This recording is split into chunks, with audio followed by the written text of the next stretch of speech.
रहम नावल इश्क एक तमन्ना राइटर मोमना शाह किस्मत 36। आपने मुझे इतना प्यारा सरबराह दिया जिसके लिए बहुत बहुत शुक्रिया, पर मैं कुछ नहीं दे सकती आपको। सब्र ने हैदर की टांग को आपने ऊपर से हटाने की एक नाकाम कोशिश की। बोला, ये क्या बात हुई? मैंने कौन सा तुमसे दुनिया जहाँ के कीमती खजाने मांग ली? मैंने तो बस तुमसे एक केस मांगी थी बस। हैदर ने उसे अपनी कैद में लेते गहरी सांस भरी। आप प्लीज़ अभी पीछे हट जाए, मुझे एरा के साथ वक्त गुजरना है अभी बस। वो मिन्नत करने लगी। भला ये क्या बात हुई यार? देखो एरन अभी सो रही है और मुझे मेरा रिटर्न गिफ्ट अभी इसी वक्त चाहिए। वो बस थम। सावरी ने थूक निकल कर सहमी हुई नजरों से उसे तका। आप जो मांग रहे हैं ना वो मैं नहीं दे सकती। सावरी मैंने मनाया, क्यों नहीं दे सकती भाई?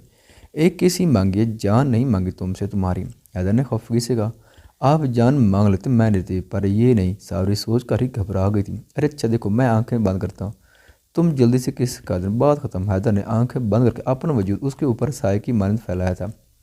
सावरी सहमी हुई नजर से कभी उसे देखती तो कभी उसकी बंद आंखों को और कभी उसके लबों को।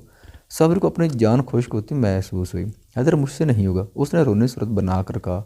हैदर ने आंखें खोलकर उसे घूरा और दोबारा आंखें बंद की। मुझे नहीं पता, मुझे बस मेरा रिटर्न गिफ्ट चाहिए।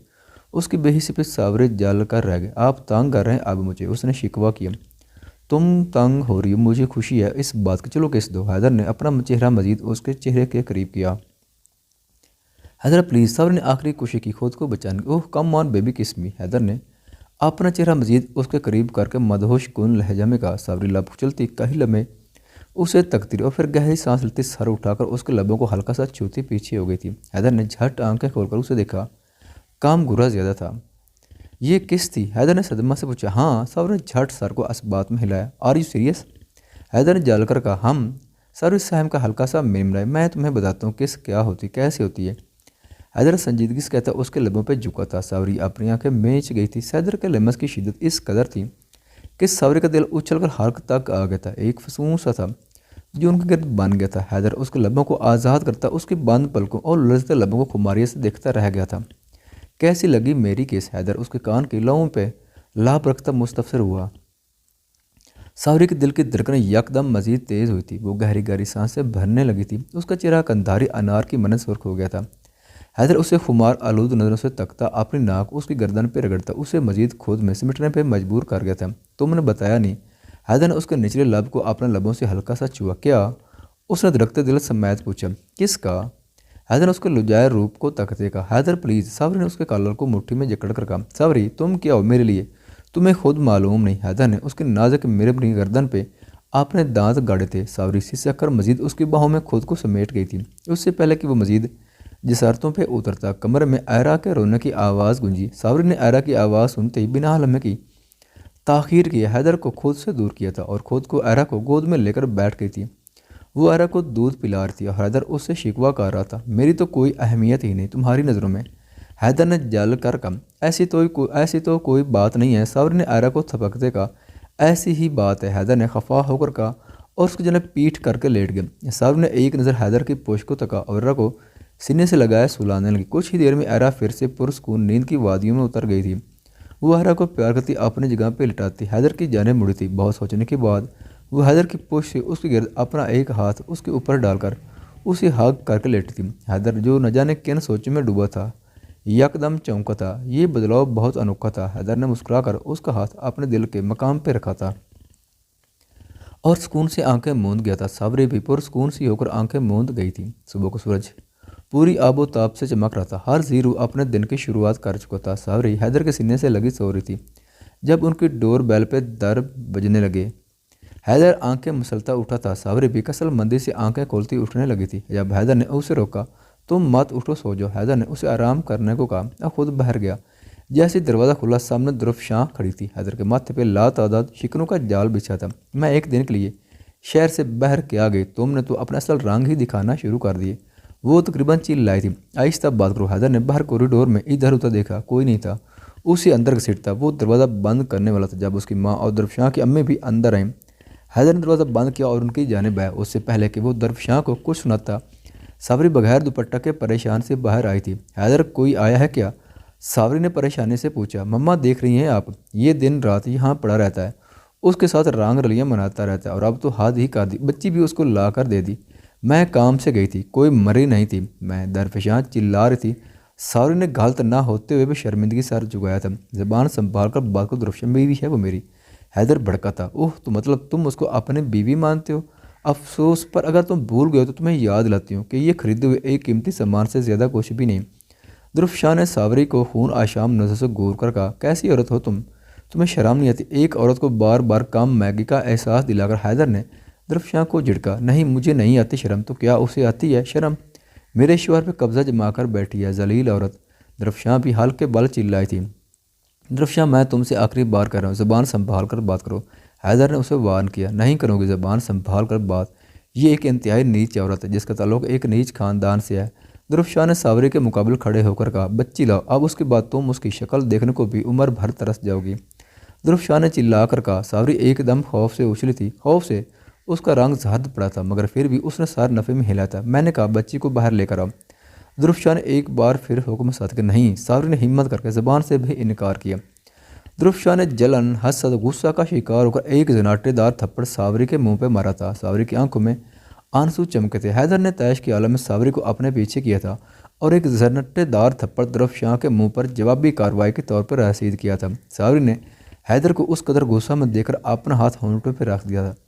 हैदर और दुरुफशान की अम्मी भी खड़ी हो गई थी। हैदर, ये किया तुमने? हैदर की खाला भड़क कर बीच में आई थी। मैंने किया? क्या वो आपको दुख गया?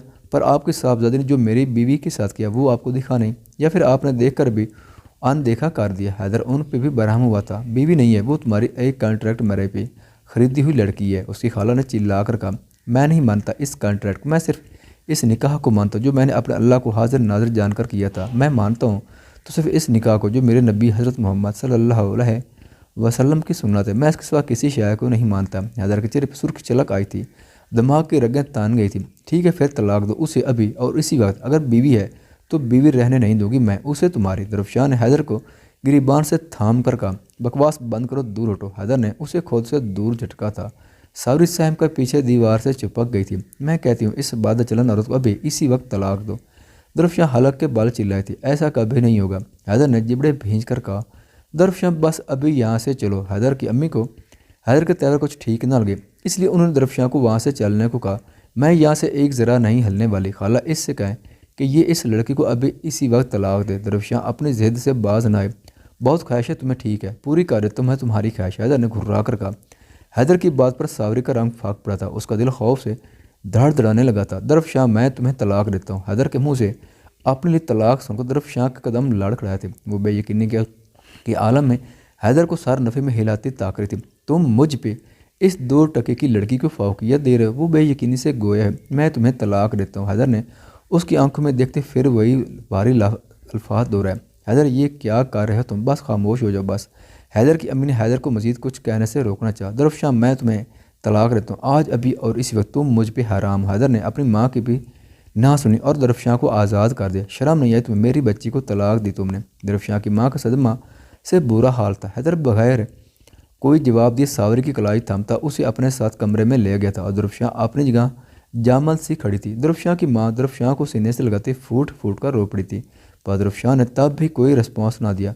दुरुफशान की अम्मा सावरी को बकती झुकती अपनी बहन से लड़ते निकल गई थी, पर शायद वो ये भूल गई थी कि ये सब उन्हीं का तो प्लान था। हैदर की दूसरी शादी, कॉन्ट्रैक्ट मैरिज, बच्चा और सब कुछ, पर अब वो अपने किए का इल्ज़ाम बासानी दूसरों पर डाल चुकी थी।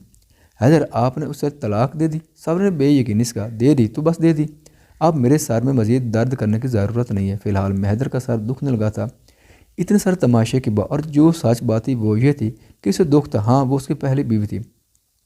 भले ही उनकी शादी एक अरेंज मैरिज थी, पर पहली शादी अरमानों भरी शादी। वो औरत जिसके साथ उसने अपने ज़िंदगी के कई साल गुजारे थे, पर शायद वो कभी उसकी ना हो सकी थी। हाँ, ये सच था, वो इस अरेंज मैरिज की शादी के बाद भी अपने महबूब को बुला नहीं पाई थी, और उसी वजह से शायद उसने हमेशा हैदर को खुद से एक फासले पर रखा। मियाँ बीवी का ताल्लुक एक इंसान नहीं लेकर चल सकता। ये रिश्ते 2 पहियों की गाड़ी है जिसे 2 लोगों को मिलकर चलाना पड़ता है। अगर एक भी पहिया जंग आलूद हो जाए या फिर काम करना छोड़ दे तो असर पूरे रिश्ते पे पड़ता है।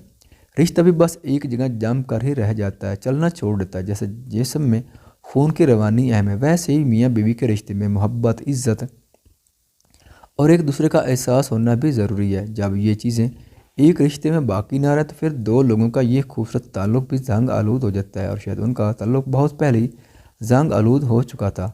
आप ऐसे भड़क क्यों रहे? मैंने नहीं कहा था आपको उसे छोड़ने का। साबरी को बुरा लगा था।